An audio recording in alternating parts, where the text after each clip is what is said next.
Welcome back to the program Sunrise, and this is the second topic today that we'll be talking about. Talking about the proposed ban on the FOREX for food importation. Yes, well, it happens that that conversation came up during Salah, and let's just go to it.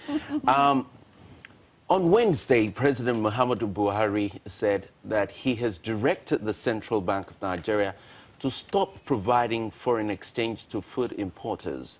Immediately, the news broke. There were different views for and against the directive. Some have asked what has happened since we banned importation of rice. Importation of rice has dropped, but correspondingly, the importation of rice into the Benin Republic and Togo has increased. And some people say, you know, from that end, the imported rice, you know, they still find their way to Nigeria. Absolutely. So, well, we're not going to have so much banter between you and I. We have gentlemen here in the studio with us, economists, you know, interested parties, farmers, who are going to be discussing that with us this morning. Mr. Tokwe Faswa is an economist, and he joins us from our Abuja studio. Mr. Tokwe, good morning. Good morning. It's great to be here. All right. Thanks for inviting me. All right, thank you. We also have African farmer Mogaji. He is the chairman, Agri Group, Lagos Chamber of Commerce and Industry. Thank you for having me. All right, great. And Mr. Oladotuma Binori, he's an economist. Thank you for having me. All right, so to the far left there, beside my co-anchor, is Dr. Emmanuel Abolo. He's the Director General, the Economic Think Tank Center. Thank you very much. Thank you for joining us this morning. All right, so the president has said, don't give a cent. In terms of foreign exchange. In terms of foreign exchange to anyone who is going to bring food into our country. We have enough food. That we have enough food. That's the premise. Maybe we should start with the farmer. We'll start with the farmer. All right, so when you heard that, what did you think? Did you feel scared? Did you like it? So there are two sides to every coin. One, I was shocked on the premise of the president saying that we are food secure. That was a shock for me. On the flip side, we've been preparing to grow local. So, you know, in between. So, and if you check that statement vis-a-vis the Forex ban on a lot of major items, on chicken, on fish, on a lot of things that the central bank has actually placed a ban on, that they will not give them those things. So now, things like wheat, we don't have comparative advantage. I've produced wheat in Jigawa before, and wheat requires a lot of cold. And that's why you have a lot of European countries, anywhere you have snow, where the weather is cool, that you find them growing wheat. So we don't have a comparative advantage. So when you now say a total ban on all products, all agri products, it affects those people who use that wheat to produce our flour.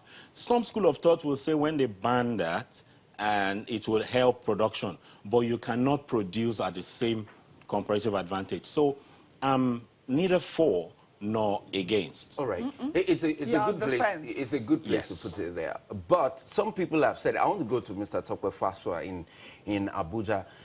All right, some people have said, look, whether we like it or not, if we are going to be extensively food sufficient, at some point we would have to bite the bullet and say, look, no more. We're not importing certain things. What's your own response to the issue? Okay, thank you very much. Basically, I agree with African farmer Mogaji. A very interesting name. That's the first time I'm seeing such. I agree with him that we are not food sufficient. We're nowhere near that. We still have a huge problem with nutrition in this country. Millions of our children are undernourished. Bill Gates had to come here to tell us the other time. And even in terms of if you look at the agricultural productivity of this country, is nowhere There are a lot of countries around the world, even in Africa. I mean, we lost grounds on cocoa, we lost ground on a lot of palm oil and so on, you know.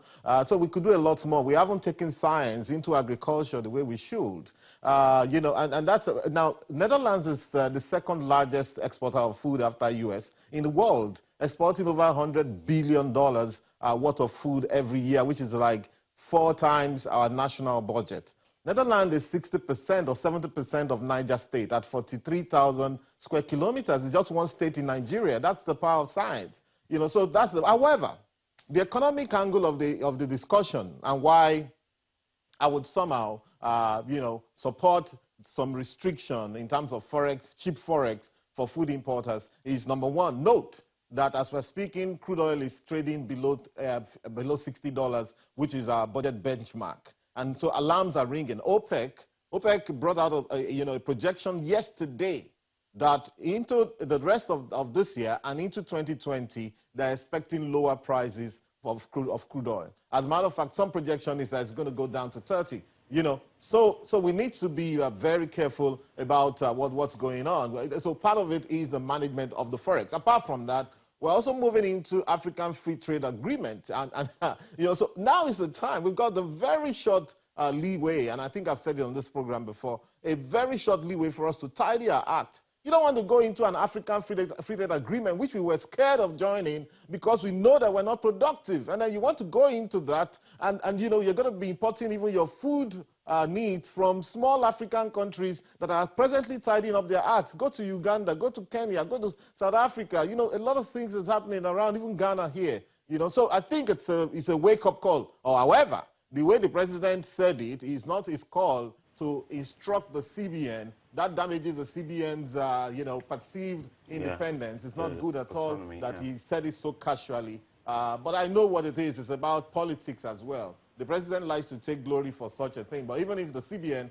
was advising him and say, look, this is where our Forex reserve is going, this is what's coming up, you know, around the corner, and this is what we need to do. You know, the man can rush out and say it as if it was a singular decision that he made. But so I'm also in between, but I would favor, I say anything like food, our basic shelter for our poorest people, our clothing, which is our textile industry, our security, our education and health are things that we must produce ourselves.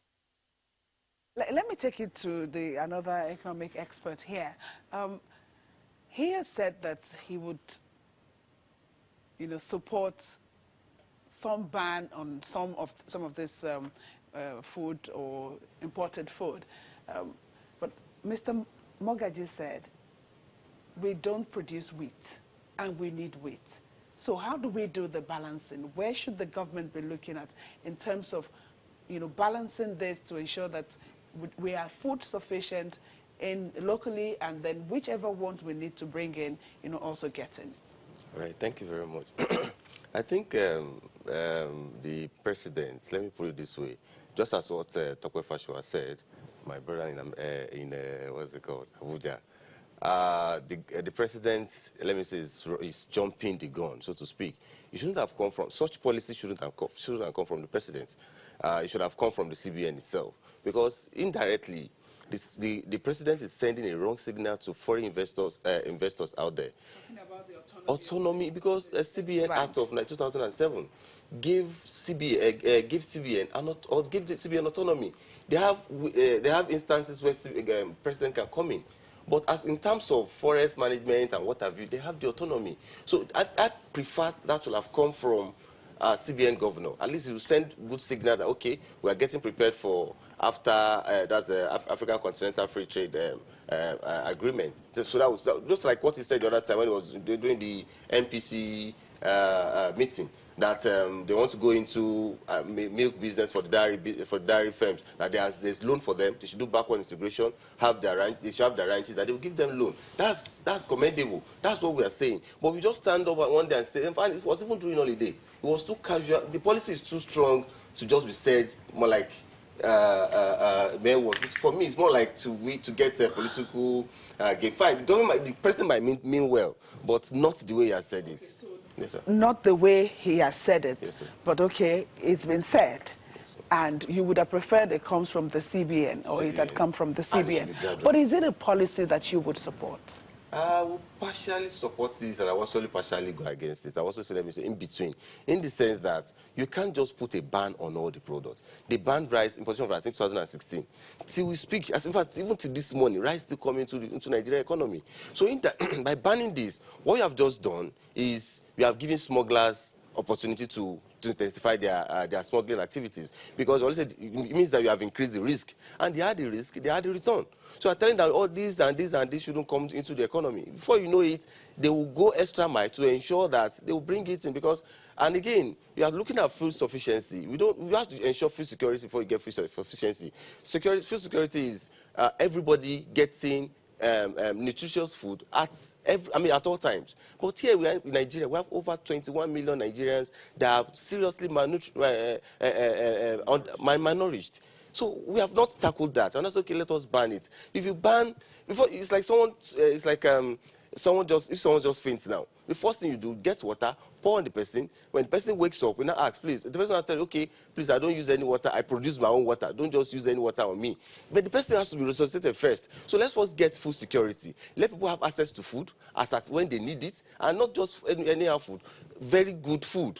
So it is after that, okay, please, we are not importing. Let us start producing ourselves. Fine, there is a serious gun on our head in terms of the after, because if you don't close our borders also, the negative effect will come in. But it should be gradual, not just banning all the product at the same time. It will cause unnecessary inflation. Dr. Abolo, of course, you know I'm coming to your side. Apparently, 3 of the economists, the farmer, they are sitting on the fence. I want to know where exactly you are on this matter. Yes, thank you very much. We'll start with the directive of Mr. President. There are 2 ways of giving directives, okay? You have the democratic approach of giving directives. Then you also have the military approach to giving directives. And therefore, when you put Mr. President's background into account, you probably, try to sympathize with the way the directive was given. Of course, I would say that the media they are not doing their job very well. They needed to, if the president has said, for instance, I've given directive to the CBN to work with relevant institutions in this country to try to solve the problem of, just importing every item into this country. But he didn't say it. So that was an issue, but I said, let's take his background into account. The media needed to have done a good job. I remember the last time during the election where he said, if you snatch ballot boxes, that is the end of your life. Okay, so the media, they needed to work more on that. So what he tried to say was that, the Central Bank of Nigeria should work with relevant agencies, okay, institutions and so on. All these criticisms would not have arisen. Having said that, I'm completely against protectionism, okay, protectionist tendencies. This is not the first time. If you take your mind back to 1982, on the Shagari, for instance, there were bans. Then it went into the era of import licensing. Remember that? Then, of course, IBB, until when the Structural Adjustment Program came in 1986. Thereafter, even under Obasanjo, there were bans on importation and so on. But I think the approach, and these have never worked. These protectionist tendencies have never industrialized this country. The research is there. It has never industrialized this country. And don't forget also, let's remember the issue of waivers. When you put a ban on importation of items, you'll see that those who are connected to government, for instance, we still go back to government and get waivers. You also talked about the issue of smuggling. Bismarck Rewani, I think he called creating, a smuggler's, paradise and so on. So I think we need to work within the framework of the economic agenda of the government. We don't just pick, we don't cherry pick, for instance. What is the economic recovery and the growth plan of the country? How does this fit in? How does this fit in into your obligations to the World Trade Organization, for instance, the African Trade Agreement and so on? And how does this also affect investors? Well, if you want to place a ban, it has to be worked out. There are relevant bodies in this country that you need to work with and create a framework. It could be sector-specific, sector by sector. not just a blanket ban, and then, of course, with immediate effect. We are in a democratic setting.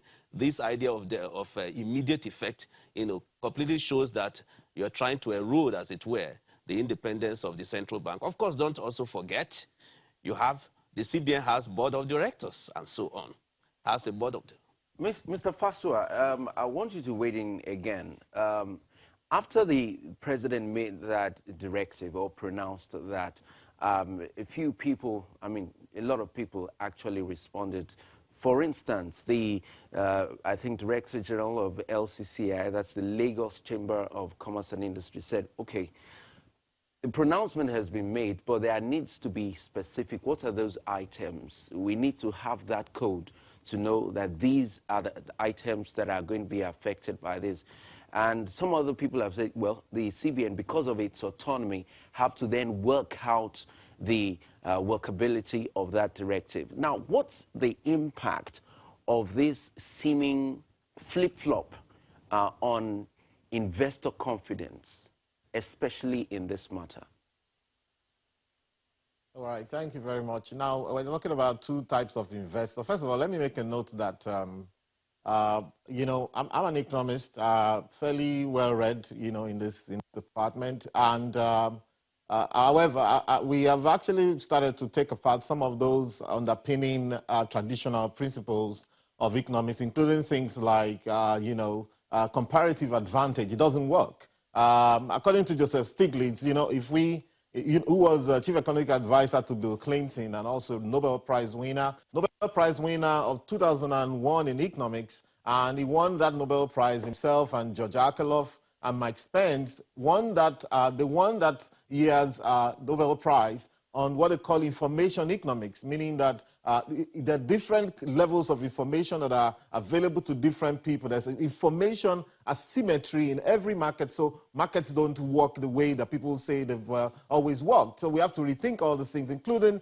comparative advantage. And Stiglitz wrote in his book, Making Globalization Work, that if South Korea had depended on that comparative advantage argument, till today, South Korea will just be a rice-producing nation. So what we're saying, in essence, is that every nation needs to challenge itself. If we decide that we don't have comparative advantage in something or the other, and we decide that, okay, let's just continue to bring it from abroad, this country is dying, and we know. So the real issue on ground right now is, can we afford the things that the way we've been managing our lives? For example, okay, so there are two ways of making money in accounting, all right? Either you reduce your expenses or you increase your revenue. Right now, we haven't done anything in the area of reducing our expenses. A couple of days back, Nigerians were complaining that the Senate guys are buying themselves 50 million naira cars, and it was going to be some billions and so on. I told them, I said, you guys voted for that. It's what you want. Because when we challenge ourselves to say, listen, let's think differently, let's do something different, let's do something out of the box, Nigerians said, no, you want to have this, and so you have what you have. So to a large extent, now, what are the effects of this? Of course, we're going to have a scenario where there's going to be, inflation figures came out yesterday. Inflation is down, headline is down to 11.08. Core inflation is at 8.3%, all right, which is inflation sans those very volatile things. And the most volatile the goods in Nigeria is food. Food inflation, as we speak, is still on 13.3%, all right, because there's always that volatility. However, we're talking about investors here. There's foreign investors, there's local investors. I see opportunities for local investors. And of course, fortunately or unfortunately, the central bank has also positioned some credit for those who are ready to go into the production of this food and also to add value to food in terms of canning food and all of that. I've written extensively about some of these issues in the past. But now is the time for us to wake up, because to a large extent, we can't continue kicking the can down the road. Again, I'm telling you, last month we eroded about $450 million from our foreign reserves. Went out of the foreign reserves last month. All right, so we are not accreting to reserves the way we should. We can't even accrete to reserves anymore. In fact, if crude oil prices trend down the way it is predicted to trend down, we'll be having even a larger deficit to finance this year. So we've got to be extremely careful. Mr. Fasha, just hold your thoughts. We need to take this very quick break. And when we come back, you conclude on your thoughts and perhaps answer this one question that I'm going to ask you when we come back.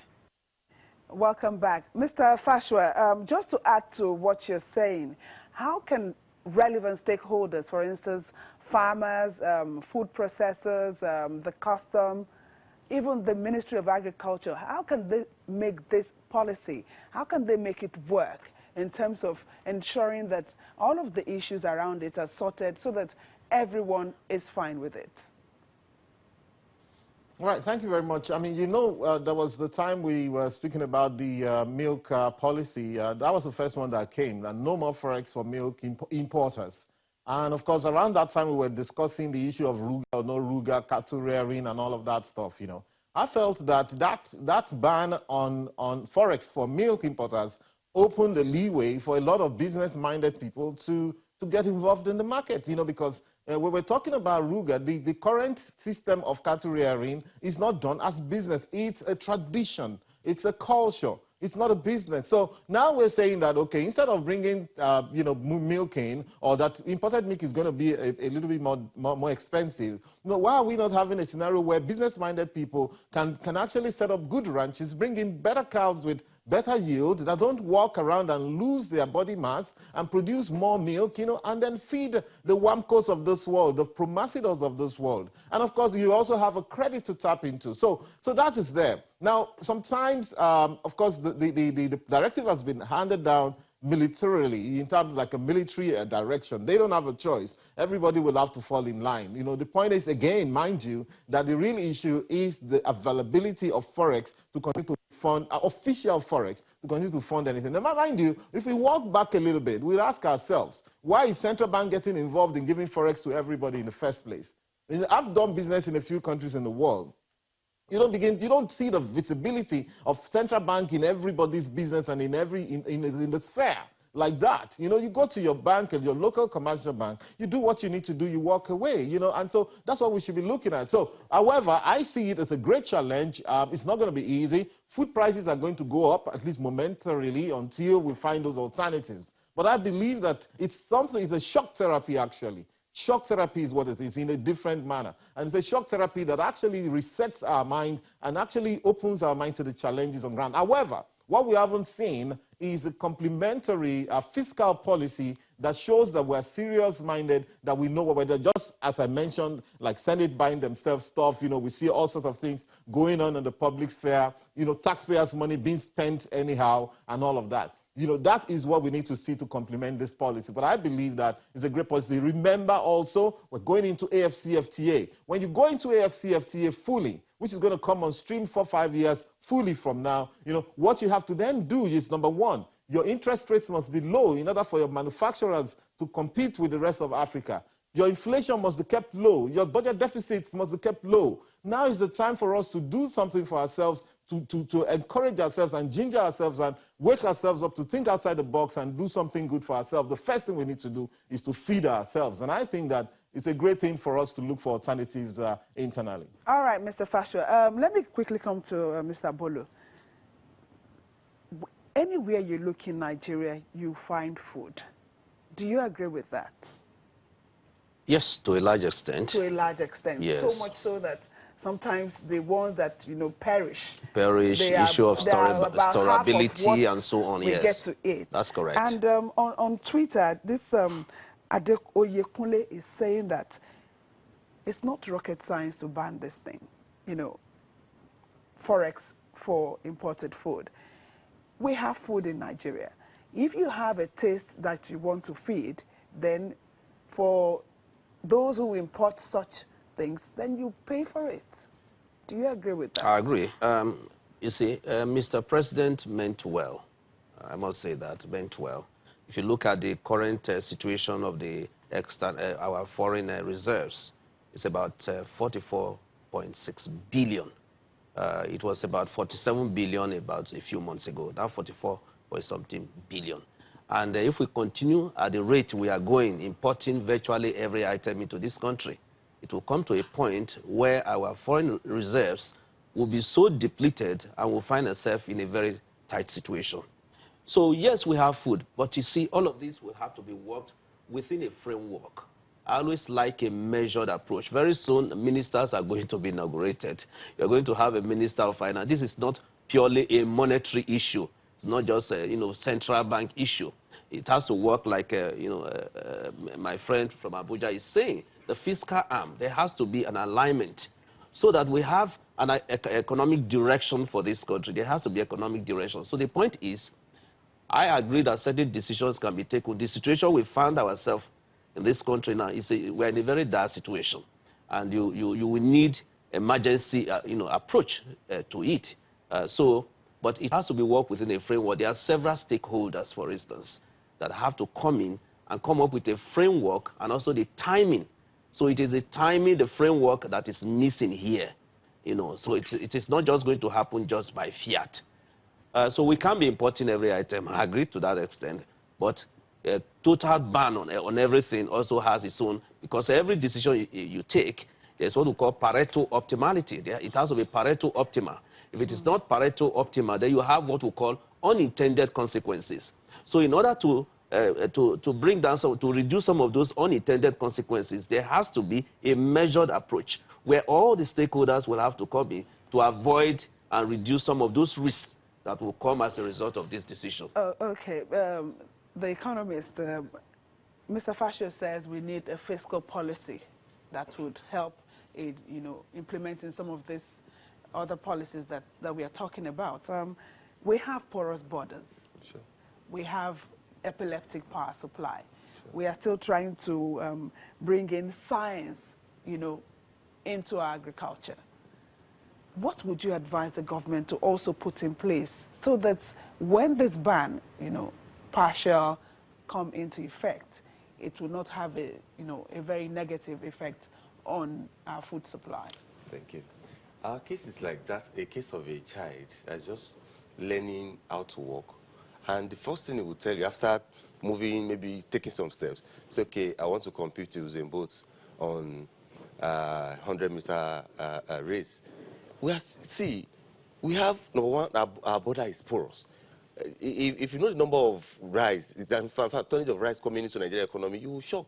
You'll be shocked on a daily basis. That's one. Two, the major challenge we have as far as agricultural produce is concerned in Nigeria is post-production loss. There was a time, I think 2017, about 60% of foods produced in Nigeria don't find their ways into the market. Go to Oshun, all those, you see cashew in their raw form on the trees being eaten by birds. Some will fall down, that's the end. So because there are no good roads, number one, before government comes up and say, I want to have this total ban, create amenities for even the local ones to thrive. They will produce goods in the basket of, I think, is it Nasarawa also, the food basket of the nation, Benue, sorry. They produce food, before it gets to Lagos, they are not in their good form already. They are not in their good form. Preservation becomes a problem. And there's no way we can have preservation without power.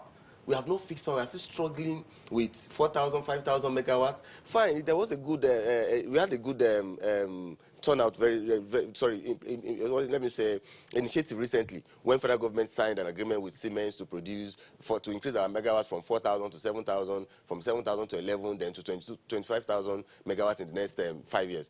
Very, very good initiative. But if you have that in place, if an investor that wants to go into maybe we call it cold chain, like preserving agricultural produce, can decide to go at any price, at any cost, because I know there is steady power supply. I don't need to spend billions of naira generating power myself. So that is there. When you produce your goods, I keep them in for you at a very little amount, then sell in the market. If that is reducing the post-production loss, do you understand? Then I can ban whatever I want to ban. But banning this now, number one, let's look at the Cobra effect, the spiral effect of this on the manufacturers. We all know that agricultural produce are more or less like 70% of raw materials of most manufacturing firms in Nigeria. Now, if you ban the importation, fine, you are trying to do import substitution, but do you plant rice today and it grows today, and if a producer will buy that same today? It's not possible.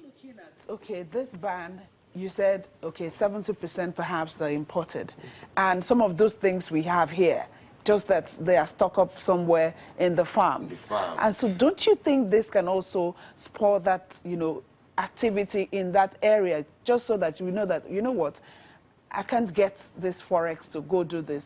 can I also go further into the bush and just go and bring these things, go to the farmers, if the farmers can't come out? We are talking about accessibility, road accessibility. How do you get there? Do you even know what is happening in the first instance? A farm where the only thing that gets there is bike. How many farm produce will bike carry? We are talking about road accessibility. We are talking about railway, railway system. Producing anyway. I mean, your farm produce within a day or two gets to the market. Okay. So, we're not, Let me take you to the farmer. Okay. So, African farmer, what else do you think the government needs to put in place, just so that in food sufficiency we can really meet our targets? There's theory, there's practical. First, we need to put our entrepreneurial caps on. Because as an entrepreneur, you see challenges as opportunities. The president might have meant well, okay? So the first thing is for the president, the same way he announced this, is to say that going forward, no government parastatal is allowed to eat any food foreign. We're not serving any foreign food again. That makes everybody want to buy. At the Chamber of Commerce, when I became the chairman, we suggested to the council and to the chairman that we should begin to consider any function we have to eat local. And they consented. So already the private sector, we spoke to a multinational who is a member of the Lagos Chamber, and they also said, oh, Christmas time, we'll buy local as long as you make it available. So from the private sector perspective, it's happening. So one, most of the processors in Nigeria are struggling. One, we don't produce the right quality. So garbage in, garbage out. They want to export tomatoes. We're not using the right seeds. So tomatoes is wasting. Many people are talking about the waste. It will waste because we can't process. And we may need to change some policies to say that, okay, this is the global standard. But for us to eat what we have, we may have to produce what we can eat that is awesome. So we need government to go back and say, we're having almost all our fertilizer, almost all, for exception of few, is adulterated. We need government to clamp down on the agencies to say, do your job. Because even if they make this pronouncement, and people like you and I want to invest in agriculture, you have no clue on adulterated fertilizer, you just go and buy it. You will not get the yield. We need seeds. These are things that we need to pay attention to.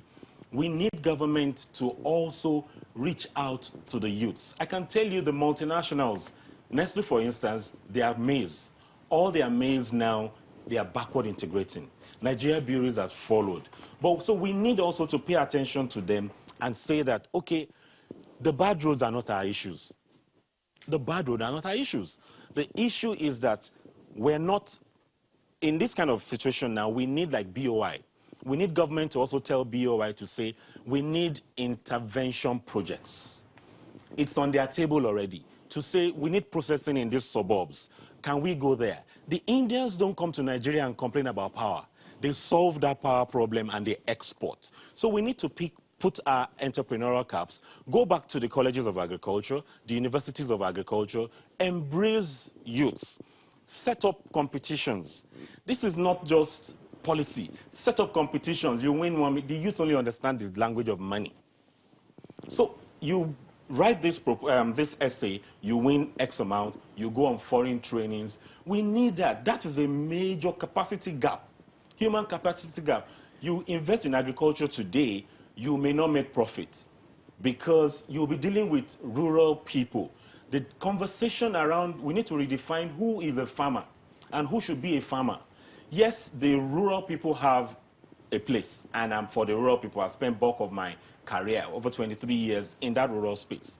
But for sustainability, we need to also train the youths to be able to take up these technologies that we're talking about. Without that technology, we won't get there. So we're focusing too much on the small scale and the commercial. We forget the graduates who are the small scale. So we need government to pay attention to that. But most importantly is to say, no government. The previous salah is foreign rice they would distribute. So this ban really would help a bit. And I'll conclude on this. Like in the U.S., I did a training funded by the U.S. Department of State in the U.S. And we went around the U.S. looking at U.S. Agriculture foreign policy. And one crucial thing is America is the third largest producer of tomatoes. However, they import tomatoes. What they've done is they looked at their comparative advantage again. They produce tomato for processing. They don't produce tomatoes for fresh market. They import that from Mexico. That's at the border. Mexico is one of the 10, I think either 9 or 10. But so they import that and they now take soybean and corn to Mexico. That's the kind of conversation we should be looking at. When we don't have comparative advantage, but government needs to now say we have comparative advantage on cassava. We're the leading cassava producers in the world. We're the leading yam producer. Many of us don't consume sweet potatoes. I think we're number 5 in the world. We have ranking. The areas we have ranking, can we get to begin to use them? That's the conversation now. And stop focusing on a lot on rice and all this. We don't have that comparative advantage. Dr. Abolo, so have you now agreed that, okay, there are some of this imported food that shouldn't get Forex? That's have you not? Because when we started, yes, you were all against it. So which one would you say can get Forex and which food should not get Forex for importation? Well, it's difficult at this stage to say. I need facts. I need information to be able to say this is what should be allowed. That's why I said there should be consultation and engagement. That's the point I'm trying to make. Second, you look at the way U.S. is doing their own import restrictions. You can see phased approach to it. Because when you make an announcement, it creates its own distortions in the system and creates other, what I call unintended consequences. If we have a phased approach to it, then we are able to watch events and begin to take this until you get to 100%. Look at the tariff on China, for instance, moving from 5% to 10% and so on. And then you watch how this thing is working out. And then you're able to, look at what are the challenges, what are the discontinuities along the road, and then you correct it. But outright ban, for instance, I don't agree on embargo. That is an embargo. I don't agree on embargo. Secondly, don't forget that those who want to import can go to the parallel market to source for this, for foreign currency. Like what he has said, our borders are very porous. That is going to create what Bismarck also called the smugglers, paradise. That's what is going to happen. So I think let us sit down with all the stakeholders. We shouldn't just be, sometimes we think that democracy is slow, and so we want to be in a hurry and then use some kind of fiat approach. All right, maybe we should hear from Mr. We're actually just going to hear from him and say thank you to him for coming on the show. We are totally out of time. Thank you for sharing your thoughts with us this morning, and we're looking forward to food sufficiency in Nigeria. And we should all, we say we are number 1 in cassava, yam, 5 in sweet potato. So we have what it takes to be food sufficient. Thank you so much, Mr. Tokwe Fashua, an economic expert. Thank you for joining us this morning on the show. African farmer Mogaji is the chairman at Greek Group, Lagos Chamber of Commerce, and Dr. Emmanuel Abolo is the Director General of the Economic Think Tank Center. And of course, we also have an economic expert in the house, Oladotun Mabinori. Thank you so much. Thank you all for joining us this morning. So we'll take another break to stay with us on Sunrise.